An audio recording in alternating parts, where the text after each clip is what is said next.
ಇತ್ತೀಚೆಗೆ ಒಂದು ವಿಡಿಯೋ ತುಂಬಾ ವೈರಲ್ ಆಗ್ತಾ ಇದೆ. ಒಬ್ಬ ವ್ಯಕ್ತಿ ಬಂದು ರೋಡ್ ಮೇಲೆ ಸ್ಟನ್ ಆಗಿ ನಿಂತ್ಕೊಂಡಿರೋದು. ಸೊ ನೀವು ಮೊದಲು ಒಂದು ಪಂಜಾಬ್ದಲ್ಲಿ ಒಂದು ಘಟನೆ ಆಗಿತ್ತು, ಅದಾದ ನಂತರ ಬಿಹಾರದಲ್ಲಿ ಒಂದು ಘಟನೆ ಆಯಿತು.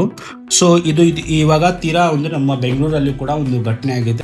ವೈರಲ್ ವಿಡಿಯೋದಲ್ಲಿ ಕಂಟೆಂಟ್ ಹರಿದಾಡ್ತಿರೋದು, ವೈರಲ್ ವಿಡಿಯೋದಲ್ಲಿ ಎಲ್ಲರೂ ಹೇಳ್ತಾ ಇರೋದು ಜಾಂಬಿ ಡ್ರಗ್ಸ್ ಅನ್ನ ತಗೊಂಡಿದ್ದಾರೆ ಅಂತೇಳಿ.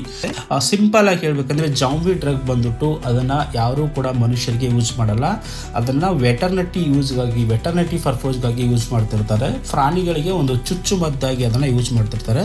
ಸೊ ಅದನ್ನು ಮನುಷ್ಯರು ತಗೊಳ್ಳೋದ್ರಿಂದ ಏನಾಗುತ್ತೆ, ಅವರಿಗೆ ಒಂದು ಉಸಿರಾಟದ ಪ್ರಾಬ್ಲಮ್ ಆಗುತ್ತೆ.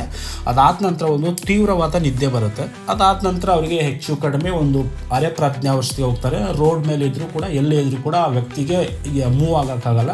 ಸೊ ಮೈಂಡ್ ಬಂದು ಬ್ಲಾಕ್ ಆಗುತ್ತೆ ಒಂಥರ. ಸೊ ಇದರಿಂದ ಏನಾಗುತ್ತೆ ಅಂದರೆ ಪ್ರಾಬ್ಲಮ್ ಬಂದ್ಬಿಟ್ಟು ಮೈ ಮೇಲೆ ಒಂಥರ ಗಾಯಗಳಾಗೋಕ್ಕೆ ಶುರುವಾಗುತ್ತೆ. ಜಸ್ಟ್ ಇದು ಒಂದು ಸೋಷಿಯಲ್ ಮೀಡಿಯಾದಲ್ಲಿ ಹರಿದಾಡ್ತಿರೋಂಥ ವಿಡಿಯೋ. ಜಸ್ಟ್ ಇದ್ರ ಬಗ್ಗೆ ಒಂದು ಎಚ್ಚರಿಕೆ ಇರಲಿ, ಭಯ ಬೇಡ. ಯಾಕಂದರೆ ಇದ್ರ ಬಗ್ಗೆ ಯಾವುದೇ ಆರೋಗ್ಯ ಇಲಾಖೆ ಆಗಿರ್ಬೋದು ಅಥವಾ ಕರ್ನಾಟಕ ಸರ್ಕಾರ ಆಗಿರ್ಬೋದು, ಇಂಡಿಯನ್ ಗೌರ್ಮೆಂಟ್ ಆಗಿರ್ಬೋದು, ಎಲ್ಲಿ ಕೂಡ ಅಫಿಷಿಯಲ್ ಆಗಿ ಅವ್ರು ಮೆನ್ಷನ್ ಮಾಡಿಲ್ಲ.